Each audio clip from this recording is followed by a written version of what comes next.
What's going on, everyone? Taylor, Kyles, and Mike Kadlick here for CLNS Media, coming at you with another episode of Pat's Daily, brought to you by our good friends at Prize Picks and Game Time. Today, we've got a special guest. I am so excited. She is one of the most knowledgeable people I know when it comes to not just Boston sports, but sports all over this fine country. We have with us today Claudia Bellofatto of DraftKings and NBC Sports Boston. Claudia, welcome to the show. And how the heck are you? I would have to say, out of everything I've done since graduating, being on your show, Taylor, is the highlight. So thank you, Mr. Next Gen Stats, Mr. NBC Sports Boston, please. Very happy to be here with you guys. Excited for the show. Dude, my AC is not cool enough. You're going to make me sweat. I'm going to freak out, but I appreciate that. You know, it's always great when we get a chance to chat. So we have a mailbag for you guys. Obviously, you got some really great questions, but we're going to start with a question I have, and then also some breaking news that we kind of got to talk about. First off, I'm stealing this question from NBC Sports Boston because I thought it was one that actually, I feel like there's a ton of different answers you can give. All of them have very good justifications. So, Claudia, we're starting with you. When it comes to this year in Boston sports, a lot has happened. What, in your opinion, is the top storyline, whether it's the Celtics winning the championship, Bill Belichick, no longer be with the Patriots, new era coming in Foxborough? What do you think is the lead story? I feel like it's so lame if I don't say the Celtics winning it all. But I think the biggest for me as a Patriots fan growing up in the Brady Belichick era, that news to me, and really the aftermath of Belichick still not getting a head coaching job. I understand the age is a major factor, and it's sort of just a new age in general with head coaches and younger head coaches. But that whole storyline of him leaving, them doing this massive overturn, actually doing what they said they would when it came to the draft, all of that has been like a whiplash for me. And just now to see Bill Belichick like on TMZ instead of them talking about him on NFL Network, it's very weird. So I would say that's probably the biggest storyline for me. Yeah, and how do you actually feel about the beginning of this new era? Obviously, it's a lot to take in. I know we've had time to mull it over a little bit since things are slow, but still a whole lot of changes going on. Do you think it's been a net positive, net negative? Where are you at? I think it will be a net positive, especially too when you have these younger coaches who, I'm not in the locker room. I don't know. From some players that I've spoken with, it seems like sometimes it's easier to get on the same page with a coach, especially if they're sort of newer to the league. That goes for the rookie players as well. But even some of the veteran guys, I feel like maybe when you don't have a Bill Belichick who is so steadfast in his ways, knows exactly what he wants to do, and he's not going to change it because he's been doing it for such a long time. For me as an outsider and just watching the game and knowing what I know with some players, it feels like it's probably a good thing. Football's a lot different than it was when Belichick first got into the league. So I am excited, not just for the Patriots. I think Mayo's going to be great in his role, but just sort of all across the league. When they did that coach's picture at the meetings, I was like, holy, everyone's very young. This feels so weird, but it's good. Yeah, it's exciting. Yeah, when you're Bill Belichick, there's not a whole lot you got to explain. Like, it's no, I'm going to let my rings do the talking and you're going to listen pretty much. But, I mean, we haven't been in the locker room yet. But I know from my perspective, it definitely does seem like the people inside the building and the players, there's a little bit of a relief because obviously Bill Belichick leaving is not going to be easy. But there is a new culture. And like you mentioned, it's one that's kind of more suited to this younger generation of player and how things are moving. Now, Mike, what do you think personally about how the culture is kind of changing based on what we do know without, again, having been in the locker room yet? And what is your number one Boston sports story of 2024? God, I always forget what year it is. All right. Well, I have to start off by saying that my Wi-Fi might be super shaky right now, so you might have to kick me off the show. You're chilling for now. But, you're going, buddy.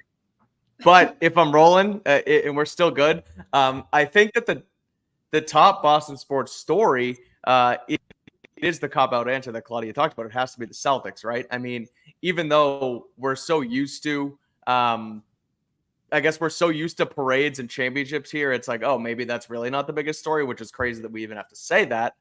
But it's the Boston Celtics. I mean, Jason Tatum is the best, a top 5 player in the NBA right now. He's out at, with Team USA, him and Drew Holiday. Like, the Celtics are at the center of the NBA, not just the center of Boston sports. So I think that has to be number one. Now, you can also look at, and this might sound crazy to people, but the Boston Red Sox just beat the New York Yankees on Sunday Night Baseball, and they are now like 4, 5, 6 games over 500 and could actually start to make a run here for the postseason. So, look, that's not necessarily the biggest story, but I think that could turn into it if they actually turn things around here. So there's a lot going on. The Patriots are obviously at the bottom of the totem pole right now at number 4, so they have a lot of work to do. So let's bring that back to the head coaching thing and the change of culture. It's really hard to kind of judge what's happened so far because it is so early. You haven't, seen what the what the return on the investment is going to be with Gerard Mayo and Drake May and things like that. So far, so good. People seem happy with Gerard Mayo and what he's done, to sort of shift the culture a little bit. But at the end of the day, a good and fun and, less stressful culture means nothing if you don't put wins on the board. So we're going to have to wait and see what happens. But, all's well and good so far. And I think ultimately it's going to be good in the long run, but you can't really tell right now. Claudia, I'm curious on your take about the Red Sox making a push. Everyone knows I live in my little Patriots bubble, but it's also something that's been kind of hard to ignore. So what do you think? I'm so glad, Mike, that you mentioned that, because the Sox heading into this season, the odds reflected it. Everybody said the same exact thing. Nobody thought there was any type of high ceiling for them, especially in the AL East. And now they're keeping themselves within 5 games of the Yankees. Orioles are going to be tough. I've been very high in this Orioles squad. I was last year. Of course, they had a better year than anybody thought. They've sort of carried that into this season. But the Red Sox don't quite have the firepower that the Orioles did. They dealt with a ton of injuries. And everybody said every single month, well, just wait. They're going to cool off. There's no way the bats can stay this hot. There's no way the rotation can hold together with all these injuries. Well, guess what? They can actually, because they've been top 10, top 5, not just standard, but advanced stats. Everybody's stepping up. They're young guys. Everybody's fitting into the roles really well. So as a baseball fan, not knowing that the Red Sox would have any sort of chance to get a wild card spot, if there's one in each division, there's definitely a chance for them, but they have to be buyers. And so that's the big conversation 100%. With them. Were they going to be buyers or sellers? They need an arm. Their rotation and their bullpen is really one of the best. We are talking top 10. The issue is they are one injury away in that rotation, which we have seen. We saw it last year as well, from just going completely flat. The bats can only keep you going for so long.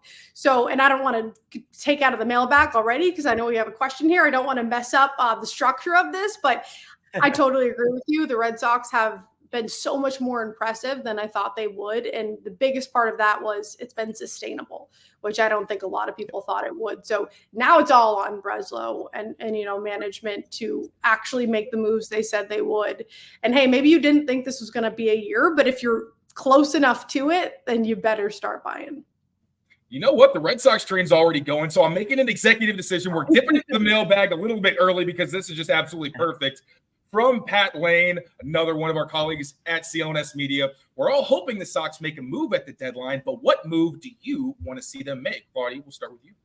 I want Jack Flaherty, man. I know he had a rough past few years, but this year, Baseball Savant, this is very geeky baseball stuff. But even if you don't know baseball very well, the way that they pan out their advanced stats, right, for pitchers specifically, the red is good, right? The blue is really bad. The most important stats, expected ERA, K rate, whiff rate, chase rate, all of those things, K rate especially, expected ERA, top 10%, top 5% of all pitchers. So if you're just looking at his ERA, 3.20, that's good. But he's a sub 290 expected ERA. That is the top 5%, top 10%, top 10% of all major league pitchers right now. That is great. So I understand if you look at his past few years, okay, maybe the floor is pretty low, but the ceiling is higher than ever. Elite control with him. So if you bring him in, coming off of IL this week, so a little bit of a back issue, but if he's healthy, you can stick him in that rotation, fortify the bullpen a little bit. I think that would be huge for the Red Sox. So that's one name I'd love to see them go get. Does that qualify as a Moneyball move? Because it sounds like a Moneyball move. I'm such a stat freak, but like he is helping his team. Like he is a reason they would win games. So sure, Moneyball, whatever you want to call it, I think that would be a good move. All right, Mikey, what about you? Who do you want to see the Red Sox get? This one is gonna probably excite some Red Sox fans, and I don't actually see it being all that realistic. But go get Nathan Eovaldi back. The Rangers won the World Series last year. They're 5 games under 500 right now. They might sell a little bit here and there, if they don't see themselves making a push. And the Red Sox really just need one more arm in that rotation. Claudia, you mentioned the bullpen's fine. The bats look okay. I mean, they could use one, but even talking about people in the field, like Rafi Devers made that nasty, one-handed play at third base. Like, he's probably been their worst infielder, and he's been fine this year. So go get a starter. Go get Eovaldi. He shoves in the postseason. We saw it, 4 or 5 years ago. Go do it again. Go get him. Hope he stays healthy. And I would love to see them bring Eovaldi back into the rotation. We saw it last year with him. Like, that's the best thing in the world, to leave the Red Sox and then go, oh my God. It was depressing as a Red Sox fan, but I'm totally with you. I was going to say me if you didn't. I want him back. Yeah, me too. Everyone, surround yourselves with people smarter than you. I'm learning a hell of a lot right now. This is a lot of fun. I'm going to put a pause in the fun really quick because we do have to thank our sponsors. So quick word from our friends over at Prize Picks. Be right back. You can win up to 100 times your money on Prize Picks with as little as 4 correct picks. You can turn $10 into $1,000. With the NBA Finals over, the hoops action doesn't stop on Prize Picks. Women's basketball is just heating up, with stars like Caitlin Clark and Angel Reese looking to make names for themselves, alongside greats like Breanna Stewart and Asia Wilson. You can earn up to 100 times your cash watching them ball out. Prize Picks is available in more than 30 states across the country, including California, Texas, and Georgia. I made my first $10 deposit and received an instant $10 bonus. If you have the skills, you can play for a shot at turning your $10 into $1,000. I've got Caitlin Clark for more than 3.5 3-points made and Breanna Stewart for more than 23 points. For baseball, I've got Kyle Schwarber for more than 9-hitter fantasy score and Bryce Miller for more than 4 pitcher strikeouts. Download the app today and use the code CLNS for a first deposit match up to $100. That's code CLNS for a first deposit match up to $100. Prize Picks. Pick more, pick less. It's that easy. All right, so I mentioned some breaking news, and this is something that we actually got from our colleague Henry McKenna at Fox Sports. Matthew Judon has asked for a new contract, and the Patriots have made an offer, according to a source close to the situation. But they are not currently close to agreeing to a new deal, reminding us he's on the final year of his contract and is set to make just $6.5 million in 2024. So, just a recap for the situation for anyone who isn't super plugged in. Last season, the Patriots actually did give Judon a 1-year extension because he was in a similar situation. They wanted to make their veteran happy, but obviously tears his biceps, misses the entire season. Judon still gives you a ton of value. And considering it was an upper body injury for a pass rusher, you're thinking it might not affect him quite as much as if it were a lower body injury. But at the same time, he's still not happy with his current contract situation. And instead of sitting out like he did last season during some of the spring and summer practices, he's holding in. So he's still participating. He's full participant in drills, unlike Devon Gottschall, but still, again, like Gottschall, not really happy with where he's at right now. So, Claudia, I'll start with you. What do you think about this whole situation? Nice that Judon's actually participating and doing his thing. He said he didn't like what he did last year, but still, this is a guy who's a vocal leader on the defense, a playmaker, just something you can't really quantify, but also someone who's 32, again, still coming off a season-ending injury. What do you think they should do? Do you think they should try to move on from him? Do they try to satisfy him, keep him around long-term? How do you see this playing out? Yeah, I mean, you mentioned the two things, the age and the injury. The two AI words that you don't really want to hear. It's tough for the Patriots team, though, that again doesn't have high expectations heading into the season, specifically around the offense. So if you can keep any sort of defensive players, especially probably one of your best, his best 2 years were the last 2 outside of, I guess, the prior 2 before he got hurt last season. I understand that he's older. I understand that he's hurt. But if the Patriots do want to have some sort of contention, yeah, you try to hold on to him.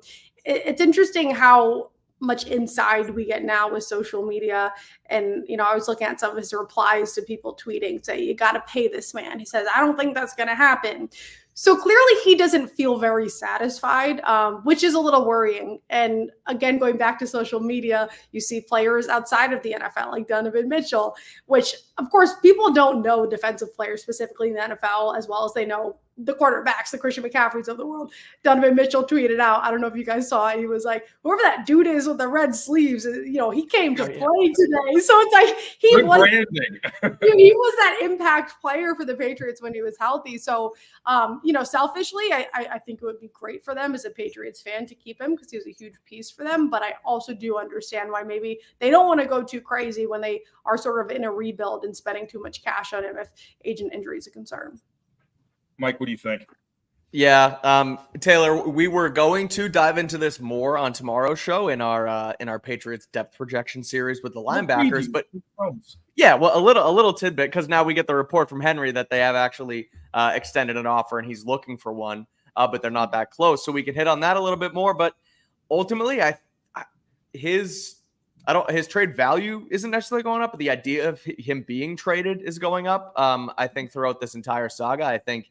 You see the tweets and he's taking after me with the SpongeBob meme saying, all right, I'm going to head out and stuff. Like, look, I'm looking at his stats right now because I was just writing about it for the website, and 12 and a half sacks in 21, 15 and a half sacks in 22. And then he gets hurt. And now he's, past the age of 30. It's like, okay, is he really a part of your rebuild from 2025 and beyond? Because that's the key year and the number that I keep looking at with this team, because they're not going to tank this season, but 2024 doesn't necessarily matter. This is the ground floor of this new regime, new era, new rebuild, rookie coach, rookie quarterback, etc. If you see Judon as Elliott Wolf and company in the personnel department, if you see Judon as a part of the rebuild in 25 and beyond, then extend him. If you don't, you might as well get something for him on the trade market. That's kind of my ultimate look at this whole situation. Yeah, I do think keeping Judon is still important. And again, because the leadership he brings, the playmaking, like those are just things that you're not just going to get from anybody. But at the same time, if you look at it from a business perspective, Patriots have been extending a lot of players, throwing a lot of money around for guys in their building, trying to set that foundation. But when you look at Judon and Godchaux, two older guys, like the only people that are going to be in their 30s this season with the Patriots extended were David Andrews and Hunter Henry, two guys who have been captains and are probably going to play almost every snap for you. You can't really say the same about Judon because Anthony Jennings just signed a long-term deal. He was one of the best run-stopping edge defenders in the entire NFL, and he's someone who you'd think on first, second down, or short yardage situations, it's going to be him on one side of the line, and then Jelani Tavai, another guy who just got an extension, on the other side. So you're looking at Judon as a rotational guy on early downs.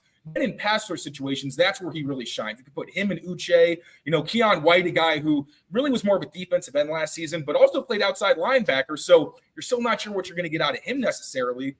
As much as I like Judon being the guy where it's like, we know exactly what we're going to get. And he gives you even more depth at a position where you need to have depth. It's great to have waves of defenders. If I'm the Patriots, I'm saying the buck has to stop somewhere. And clearly they offer the contract. We have no idea what that looks like, but I'm probably leaning more on the side of guaranteed money, more so than, all right, let's keep him around for 2 more years. And I'm guessing that maybe the Patriots did maybe think about a long-term offer, but the money just wasn't right. We have no idea. This is pure speculation. But as much as I'd like to keep Judon around, I think business-wise, it would also make sense if this is the season where you move him. I don't even know if you're going to get that much. That's the other thing I don't like about this. Because, I mean, given the situation, what do you think they're even going to get for him? I'm thinking like a fifth. You're really happy. Maybe you package him with another late round pick and get something a little higher in the mid rounds. That's the best case scenario. But what do you guys think about possible returns? Because I just don't think it's going to be great. Yeah, it's probably not the best time to be on the trade market, kind of like Mike said, after a year of being hurt at the age. But then the question is, are you going to next season? Like, is there really ever going to be a good time? Probably the best time would be now. What do you think, Mike? As far as a return, look, it may not be great, but anything is better than having him walk away and not get anything for him. Like he plays 2024, call it. If you don't extend him and you don't trade him and he holds out and you do whatever, but nothing actually happens, he still has to play this season, right? So if he plays, does okay, you still win 5 games, and then he leaves, I would rather a 7th round pick this next season. I'm sorry, I just would. I don't think, and I'm not saying they should, trade him for a 7th round pick, but I think at the end of the day, you take the return you can get because it's better than him just walking away for nothing. But realistically, I mean, would a team give up a 4th round pick for him? Probably. And I would probably do that. I think that's fine value with where he is and, where he's at in his career right now. What pains me is that you said you get 5 wins. The fact that that is what's so likely going to happen for the Patriots just makes me so depressed. And you lose him probably maybe 4, maybe 5. Yeah, but so the thing with the 5 wins, and the way I keep looking at this season, it's like if you have 5 wins, but there's actually like tangible things to kind of look at moving forward. Call it Drake May and the receivers. Like that almost, instead of 1 more win than last year, that feels like 4 or 5 more wins, because last year was just the Belichick saga. And when's this going to, where's Mac Jones going to go? Like there's still things that you can build on. So even if they only have 1 more win in the win column, there's a lot more things to hang your hat on for the season after. It was a chapter of a book that was left open a little bit too long. So I agree. Exactly. Yeah. Ceiling is higher in general, just day 1 with this new roster. And hey, you get a day 3 pick that could turn into Pop Douglas, that could turn into Jakeem Bell. So you never know. And if he hits the market and signs, there's no guarantee you're going to get a compensatory pick. So I really like that. All right, we're actually going to open up the mailbag. We got on, but those are some pretty important topics we hit on. So quick word from our friends at Game Time. Be right back. Nothing says summer quite like a live baseball game. And whenever I want to check out a Red Sox game at Fenway, I'm using Game Time, the best place for last-minute deals on tickets. Game Time is an authorized ticket marketplace for Major League Baseball, which makes getting tickets faster and easier. Prices on the Game Time app actually go down the closer it gets to the first pitch. With killer last-minute deals, all-in prices, views from your seat, and their lowest price guarantee, Game Time takes the guesswork out of buying MLB tickets. With Game Time, it's as easy as finding the game you want to attend, getting a view of the entire stadium to see what prices look like in different areas, and they actually do you a favor and show you both the cheapest tickets available and the best deals. You can also get the view from the seat that you pick, and between their lowest price guarantee, event cancellation protection, and job loss protection, there's really no better option than Game Time. And with Game Time's lowest price guarantee, the app will actually credit you 110% of the difference if you find a cheaper ticket elsewhere. Take the guesswork out of buying MLB tickets with Game Time. Download the Game Time app, create an account, and use the code CLNS for $20 off your first purchase. Terms apply. Again, create an account and redeem code CLNS for $20 off. Download Game Time today. Last minute tickets, lowest price, guaranteed. All right, sticking with the Patriots, which player on their roster do you think will take the biggest leap from last season, or potential dark horse breakout player? Mike, we'll start with you because we've actually been able to be at the practices. It's a little bit easier.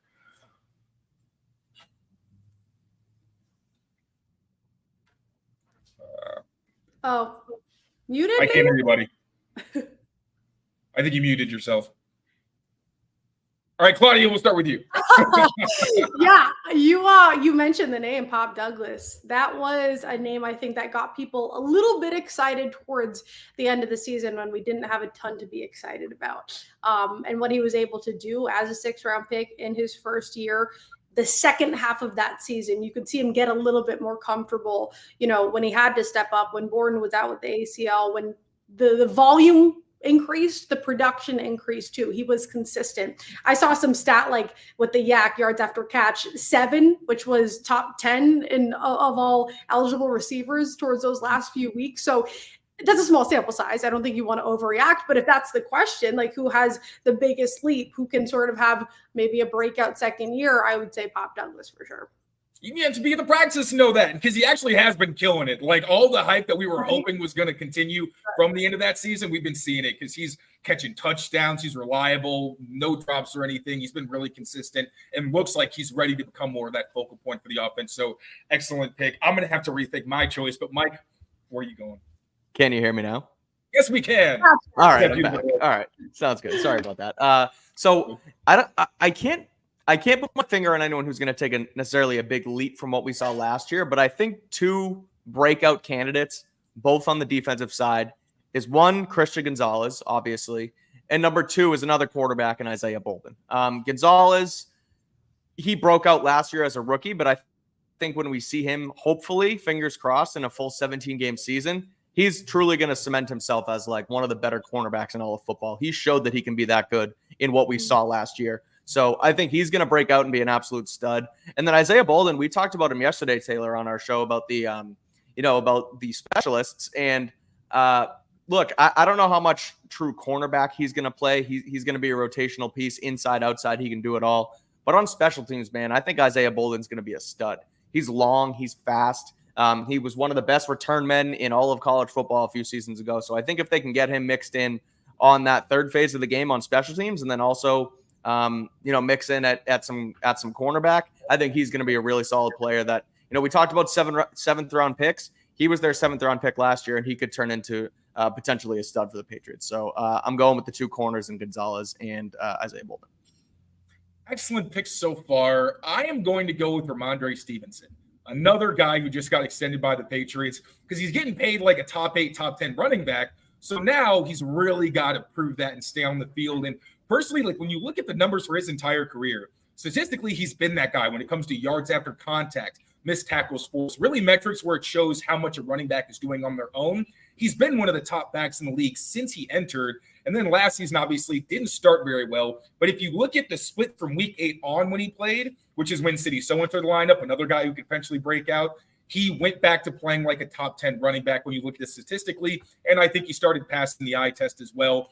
And what I really think is, in terms of him being one of those top backs, it's not just the rushing. It's also the fact that he can be a reliable pass catcher. Most of that's going to be Antonio Gibson, of course, but he can still do it. He's really good after the catch. And then as a pass blocker, he's been one of the best at that since he walked in the league. That was one of the things reading his scouting reports coming in that he was really well known for. So being a guy who you never really have to take on off the field, you'd like to preserve him because you're paying him a hell of a lot of money.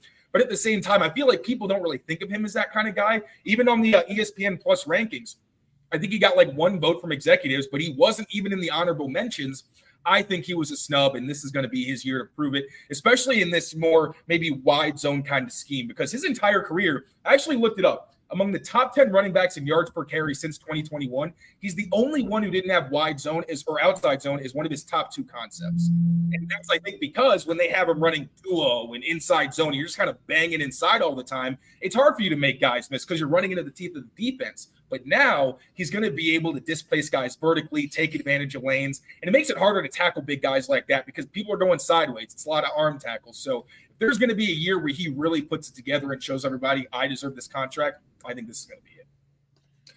All right, let's wrap it up with one quick question. This is a fun one. Which stadium or arena has the best grub for its fans?